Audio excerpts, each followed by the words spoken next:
In the Zodiac, Mars and Eris are brother and sister. They are in opposition to each other in the Zodiac. Mars is willing to go to war. Eris is willing to go to court.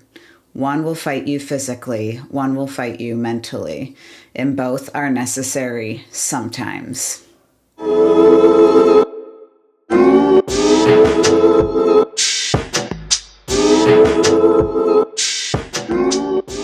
Waiting in line for an event, and I had gotten there early, as I tried to do for everything in life. And I was at this curvature of the line, and there were two people in front of me. And then as we waited there, eventually four more people came behind us that knew the two people in front of us. And I knew in that moment that they would cut me and my family off.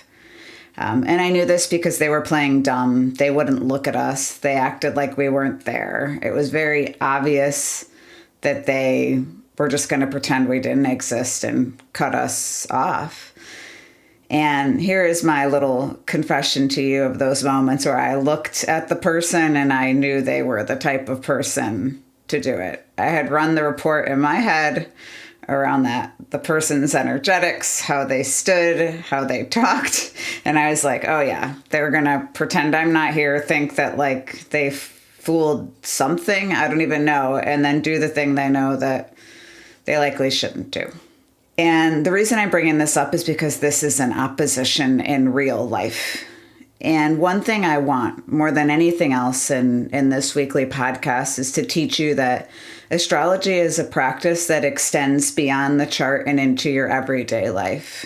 There is nothing you can learn about how planets interact in a circle that is any different than how humans interact in life. And so as we come into an opposition this week, and the planetary alignment I want to look at is between Eris and the moon, I'm really talking about an inherent dynamic in human interaction and in what we experience on a day-to-day basis. An opposition in the chart, remember, is just, everything in the chart is about how things relate within a circle, within the zodiac. What are their positions? What is their mathematical alignment to each other? And mathematically, an opposition is 180 degree angle when two things are exactly opposite each other. It is known as a conflicting energy in astrology. And it's kind of cool that once you get to a point in your practice where you're like, yeah, I get the aspect in the chart, but you get it in life too, reading charts becomes really, really easy and fun and like opening. And not only that, you enter into different experiences differently. It's all about taking what we learned from the sky and bringing it down to earth, right?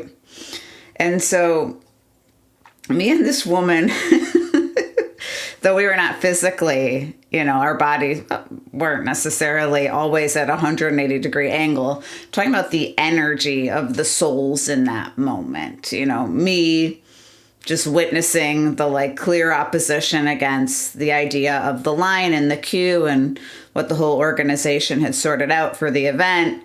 Me reading, kind of the very aggressive push in front, cut off, ignore, not look, not acknowledge. It was very oppositional. I'm sure you guys have had moments with that where there's something's happening, and like the best is when you just get absolutely ignored and they think by pretending that they don't see you that tricked something somehow. It's kind of, actually, it's very, very humorous in the end. And so there I was in line, and I was annoyed, as most oppositional energies will cause us to be, because they're oppositions. I was there early. My daughter was having her first main role in a play. I wanted a really good seat. I wanted to get a good video. I really wanted to show up. And I'm sitting there thinking like, wow, like my family had already given away our extra tickets to grandparents. There's two people in front of me. Then there's just me, my husband, and my son, and then the other four people joining. And I'm thinking, why couldn't the people in front of me just say, hey, why don't you go ahead of us so we could join our group? And so I was running these options. And this is what's interesting about Aries and Libra and Eris and Mars. And the reason they go together, in case you don't know, is because Mars rules Aries and Eris rules Libra, and Aries and Libra are opposite in the zodiac, and then Mars and Eris are opposite of each other as the ruling planets of those zodiac signs. And so in an oppositional situation like this, you could say, you know, if I were to lead with Mars, I would have walked in front of them and I would have been aggressive and I would have pushed my way in front of them. Totally possible, happens every fucking day, right? Or I could have led with Eris, and I could have just called light to the situation in truth. If you go bigger than like the planets in a different way, archetypally into Libra, you know, the idea was, is it in that moment, did I want to rebalance the scales? Or Eris, you know, do I want to let their ego rebalance the scale or my ego rebalance the scale? Could I just let it go back to, you know, the gods, to time, to the universe, to life, to whatever karma she was going to walk into next and whatever karma I was going to walk into next, just based on that little moment, right? So every aspect, if you think of it this way, every aspect in life, whether it's an opposition, you run into a conjunction, a trine with someone, which is harmonious, a sextile, which could be an opportunity. It all generates karma individually. Do you see what I'm saying? Like one person walks in with a set of karma, they walk out with another set of karma, independent of what the other person does. I think that gets so overlooked. And in the end, I chose to let life rebalance itself. I did the math in my head and I thought, well, you know, I was here super early, 4 people ahead of me. Well, that really ruined my seat. At this point, I was far enough in the line. I didn't think it would. And I also was really, really curious about just keeping my karma clean for something that really didn't touch me. Do you know what I mean? And I think that's something kind of to sit with. It is, to me, I want to make this clear because I think this is a nuanced part of energetics where someone could think or take the easy way out a lot of times and not get involved in the opposition when they're actually supposed to. So watch how this story goes, because the opposition was not just happening for me, and you're going to see how it all unfolds. But in that moment, I want you to know I fully could have done Mars. I could have pushed myself ahead, and I have 1,000 other times when I decided to lead with Mars. It's a choice.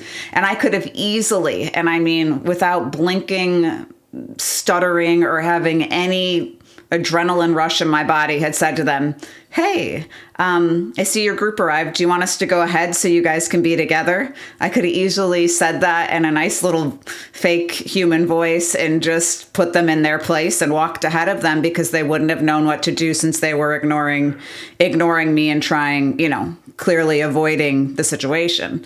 So it wasn't that I couldn't lead with Mars or Eris. I absolutely could have. I chose not to. And that's different than being afraid to use Mars and afraid to use Eris.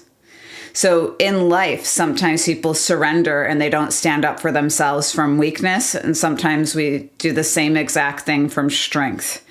And inside, you can really, really trick yourself around this one, right? Like, are you avoiding the conflict because you are like them and just pretending something doesn't exist? Or are you seeing it, weighing your options, saying, you know what, I don't want your karma. You're not worth it for me in the end.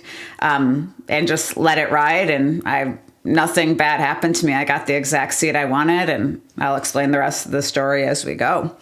But that is kind of the oppositional force. Until you can stand in opposition truly without fear, in the moments where it is just, is what I'm talking about, where you have a reason to stand in it, you can't actually do the thing of not engaging. And so as I had predicted, and I was like, all right, she's going to cut me off. She's never going to look at me. She's going to pretend I don't exist. And she did. And she like walked right threw me. Not threw me physically, but you know what I mean. She went around and I was like, holy shit, it's happening. You know, I'm just watching it and I'm like, all right, girl. I was like, I don't know what you're doing karmically, but I want no part of it. But what was really interesting is that she cut me off with her kid, but her dad, who was behind her, wouldn't. And this is what I didn't expect. And this is what was so beautiful about my position in that moment, was the dad just gestured to me to go ahead. And I said, thank you. And I walked ahead of this sweet dad, who I am sure has been in his own oppositions, dealing with whatever he's dealing with in space and time continuum in that moment. And the girl at first didn't notice because she like plowed ahead. And then when we got the door to enter to the theater, she was just like screaming, Dad, Dad, get up here, party of six, and just real loud about it. The poor dad, you know, he just kind of like was herded to the whole group, the whole negative group situation. And I really felt for him in that moment. And I felt the grace and what I hope you can understand about this week and oppositions and how they show up in life, and whether you're supposed to stand in them, whether you're supposed to observe them, and what you want your role to be, because that's a choice. Do I think the dad could have handled the opposition differently? Yeah, I think he was doing the best he could. I think he didn't know how to confront her. He didn't know what to do with the group dynamic. He didn't know how to usher that energy and say like, oh, hey, look at them over there. Should we let them go ahead? Those were all available options to the dad. But the best he could do was just be in his energy field and wave me ahead and acknowledge for himself he didn't want to get into a fight with them, I assume. And I can imagine it was probably it would be combative and a lot of energy built up over time. But the dad was working into a new relationship with oppositions. And so this week, you know, as you come into any conflict, it's not that conflict is inherently bad or flawed, or that you're ever going to arrive at a moment where you don't have conflict.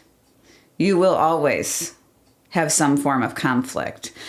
But how you witness it and stand in it. And if you can be from that observer and say, do I want to use Mars?